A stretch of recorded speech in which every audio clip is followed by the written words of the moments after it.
Baik,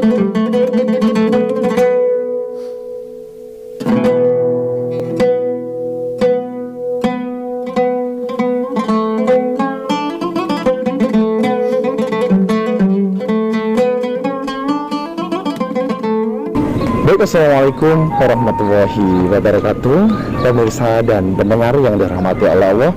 Bagaimana kabar kita hari ini? Semoga kebaikan, kesehatan, keselamatan senantiasa menyertai kita, keluarga kita, dan orang-orang terdekat kita. Taqabbalallahu minna wa minkum taqabbal ya karim. Kami keluarga besar Ibunda Dr. Anda Hajar Rukmini Amar, MAP dari pimpinan wilayah Aisyah Jawa Timur, mengucapkan selamat lebaran minal aidin wal faidin. Baik pemirsa dan pendengar yang dirahmati oleh Allah, selanjutnya marilah kita ikuti bersama bincang-bincang bersama Ibunda kita Dr. Anda Hajar Rukmini Amar tentang tanda-tanda puasa diterima oleh Allah. Selamat menyaksikan. Pemirsa dan pendengar yang dirahmati oleh Allah, langsung saja kita sapa Ibunda kita Dr. Anda Hajar Rukmini Amar, MAP dari pimpinan wilayah Aisyah Jawa Timur. Assalamualaikum Ibu. Waalaikumsalam warahmatullahi wabarakatuh. Masih dalam suasana Syawal Ibu, tak ada salahnya jika saya awali dengan taqabbalallahu minna wa minkum. Taqabbal ya karim, kullu amin wa antum bi khair. Alhamdulillah Ibu, 30 hari masa Ramadan telah berlalu, dan di bulan Syawal ini yang akan kita bahas yakni tentang tanda-tanda diterimanya puasa Ramadan. Ibu, kalau sebagai ciri atau mungkin sebagai tanda, bagaimana sih Bu tanda-tanda orang atau mungkin orang ini diterima puasanya, makbul doa-doanya, itu apa saja itu kalau mereka? Ya, terima kasih. Saya sapa terlebih dahulu pemirsa. Assalamualaikum warahmatullahi wabarakatuh.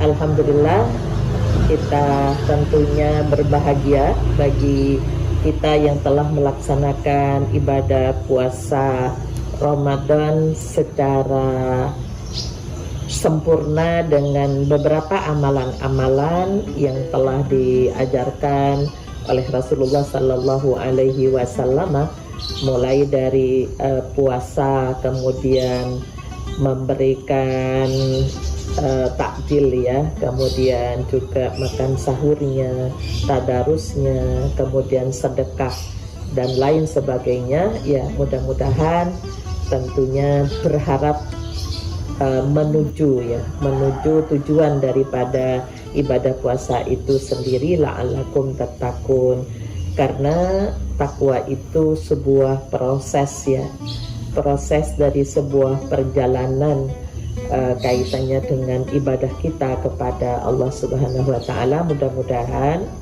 pada tahun ini maka proses menuju takwa itu semakin hari semakin meningkat.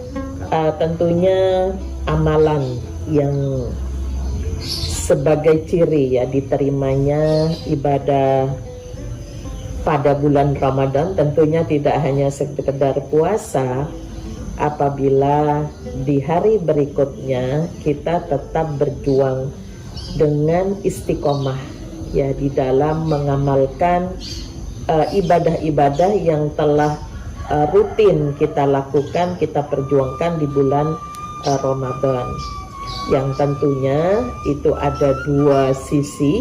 Yang pertama kaitannya dengan hablum minallah, yang kedua hablum minannas.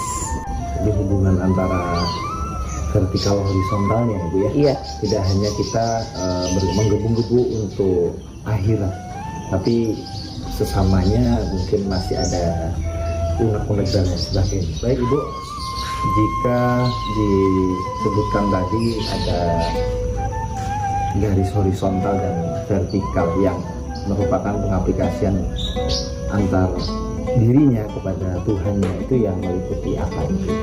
Ya, secara vertikal ya memang maupun horizontal sebenarnya tanda amalan ibadah puasa dan ibadah-ibadah yang lain yang kita lakukan di bulan Ramadan itu cirinya itu dimudahkan melakukan amal kebaikan selanjutnya, kemudian dan istiqomah dengan amalan tersebut. Ya, jadi kalau selama Ramadan berpuasa maka akan melanjutkan dengan puasa sunnah. Bahkan yang punya hutang itu akan segera membayarnya. Kemudian yang membiasakan salat malam ya, qiyamul lail, tentunya juga akan mempertahankan itu. Nah, hubungan yang kaitannya dengan kalau zakat fitrah memang adanya di bulan Ramadan. Zakat mal jatuh tempo, namun akan terbiasa untuk melakukan sedekah ya, di dalam rangka mendekatkan diri kepada Allah Subhanahu wa taala. Tadarusnya ya, jadi dengan membaca Al-Qur'an ini akan menjadi sebuah kebiasaan yang sudah dilatih sebagai Ramadan sebagai madrasah ilahiyah ya pada kajian kita sebelumnya tentunya. Di gambaran aksi sosial ya, Nah, ya. Kalau misal aksi sosial ini berarti kita kembali hubungan antara kita dengan sesama ya, sesama manusia di muka bumi. Jika dalam gambaran Ibu, hubungan yang baik itu yang seperti apa, Bu? Efek dari Ramadan ini? Ya, kalau kita perhatikan ya kaitannya dengan sesama manusia itu di dalam surat An-Nisa ya ayat 36. Wa'budullah wa la tusyriku bihi syai'an wa bil walidaini ihsana. Yang pertama tentunya kepada Tuhannya, beribadahlah kepada Tuhanmu dengan tidak menyekutukan sedikit pun dengan dengan selain kepada Allah. Nah, kemudian bukti bahwa tidak menyekutukan dengan Allah itu tentunya memperhatikan aturan-aturan Allah berikutnya. Nah, aturan Allah berikutnya itu berkaitan dengan kemanusiaan. Wabil walidaini ihsana, berbuat baik ya. Baik itu kalau ihsan itu kualitas. Kepada siapa? Kedua orang tua. Terlebih dahulu, baik orang tua yang masih hidup maupun orang tua yang sudah tiada. Nah, dengan orang tua yang sudah tiada ini juga berat. Untuk apa? Melanjutkan kebaikan-kebaikan yang telah dibangun, dirintis oleh orang tua kita, baik yang hidup maupun yang sudah tiada. Itu salah satu bukti dari berbuat baik kepada kedua orang tua, itu sebagai bentuk tidak menyekutukan Allah, sebagai bukti keimanan seseorang. Nah, setelah itu wabidil kurba ya, jadi kepada kerabat ya, kerabat itu dawil kurba, ada ulul kurba. Kalau dawil kurba itu hubungannya dengan garisnya lurus, seperti saudara ya, sekandung, seayah, seibu, itu punya garis yang lurus. Kemudian tentunya juga suami istri yang dulunya orang lain, setelah diikat dengan pernikahan maka status hukumnya berubah menjadi zawil kurba. Nah, kemudian yang kedua di situ ada ulul kurba. Ulul kurba itu yang menyamping ya, ada keponakan, ada sepupu, ada misanan kalau di Jawa gitu, ada menduan ya, jadi dua pupu gitu, dan seterusnya, Pak D, Bude dan sebagainya, paman atau om, tante. Nah, ini juga disebut dengan ulul kurba. Sehingga pada surat An-Nisa ayat 8 itu sebagai sebuah gambaran Allah memberikan kepada kita contoh. Wa idza hadaral qismata ulul kurba wal yatama wal masakin.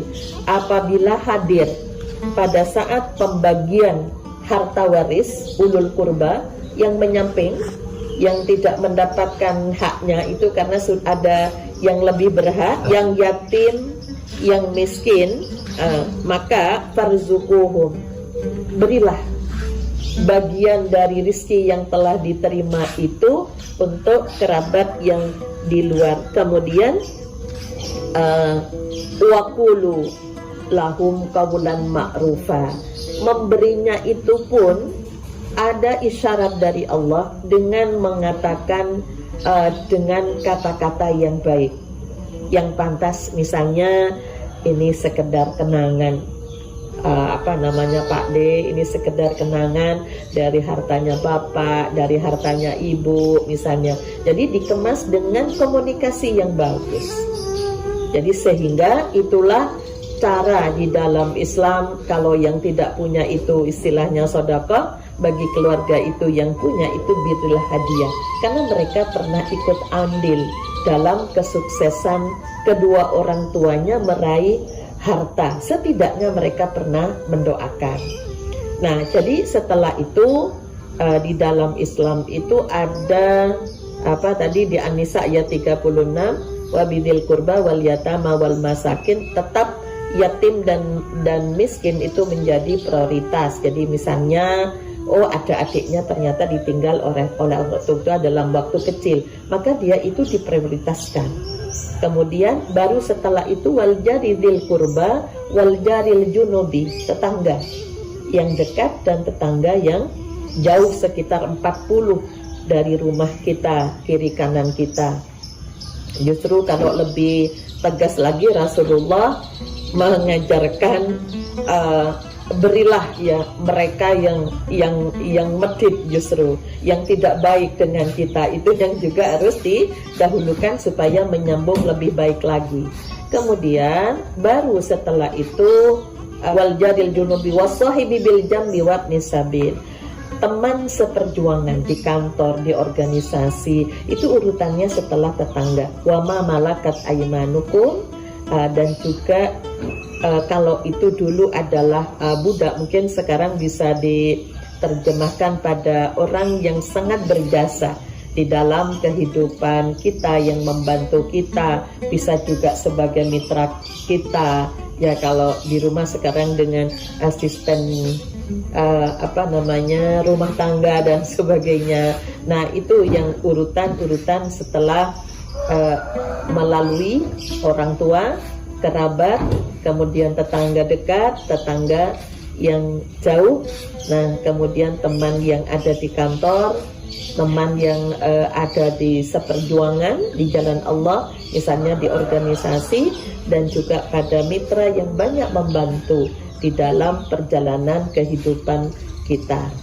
Nah, mungkin ada satu hal yang dilupakan, memang tidak tertulis di dalam Al-Quran, namun bagaimana di dalam pesan-pesan Rasulullah, para sahabat mengajarkan kalau budaya di Madura itu ada istilahnya bapak, babu, guru, rato. Itu lebih ke faktor budaya atau apa Bu? Kalau kita kemarin sempat singgah ya Bu di Masjid Agung Sumenep, yang dimana kalau kita memperhatikan itu masjid dengan konsep balutan budaya. Nah, setelah saya bergeser dari areal masjid itu, saya menjumpai beberapa orang dengan sebuah budaya atau adat yang unik Bu. Jadi ada hal yang beda dari kebiasaan di Madura ini. Itu sebagai bentuk perwujudan apa ya Bu, kalau boleh tahu? Iya, kaitannya dengan kalau pesan yang saya sampaikan tadi itu sebenarnya itu penjabaran dari pesan-pesan Rasulullah lewat hadisnya. Jadi setelah kepada bapak, ibu, kemudian guru, sehingga di Madura itu silaturahmi kepada guru itu setelah keluarga dekat. Ya, jadi bahkan ya dulu ayah saya masih hidup itu ya, jadi murid-muridnya yang sudah berada di luar kota, kemudian pulang kampung, biasanya malam hari raya itu pada hadir. Jadi sebelum dilakukan sholat Id, kemudian mendatangi ayah saya sebagai guru, sehingga penuh itulah dengan murid-murid, karena itu memang ditanamkan. Orang tua juga menanamkan bahwa yang menjadikan kamu melek huruf, ngerti agama, ngerti alif bengkong istilahnya, itu adalah guru ngaji. Ya, jadi bagaimana sikap itu tetap ditanamkan ya, walaupun setelah hari raya juga masih berkumpul, kemudian ya ketemu antara para alumni gitu ya, di situ ada. Namun secara pribadi itu datang sebelum salat Id atau setidaknya sebelum salat gitu ya. Jadi itu bagian daripada budaya, namun budaya itu berangkat dari pesan Rasulullah. Jadi setelah itu baru pemimpin ya. Jadi pemimpin kepala desa yang ada itu memang satu hal yang dididikkan ya. Kenapa? Karena kalau nggak ada mereka, siapa yang akan mengatur masyarakat itu? Ya, itu bagian daripada budaya, namun Rasulullah juga berpesan seperti itu. Jadi kekuatan adat budaya Bu ya, yang memang sudah ditanamkan dan menjadi sebuah kebiasaan, itu mungkin yang unik dari Madura ini Bu. Sebagai pesan atau closing statement Bu yang bisa kita kuatkan setelah Ramadan berlalu dan saat Syawal kita jalani ini Bu. Iya, terima kasih bahwa beberapa tanda ya amalan kita di bulan Ramadan itu diterima oleh Allah. Yang pertama, bagaimana kita memperjuangkan keistiqomahan dan kesabaran. Karena apa? Bahwa barang siapa yang melakukan berjuang untuk mempertahankan ya kebiasaan-kebiasaan baik, maka Allah akan memberikan taufiknya untuk dibuatnya gampang ya, ringan melakukan ibadah-ibadah yang itu dianggap berat. Jadi taufik itu kemampuan melakukan sesuatu yang telah mereka ketahui dari agama, dan itu tidak semuanya orang paham agama bisa melaksanakan. Makanya hidayah taufik itu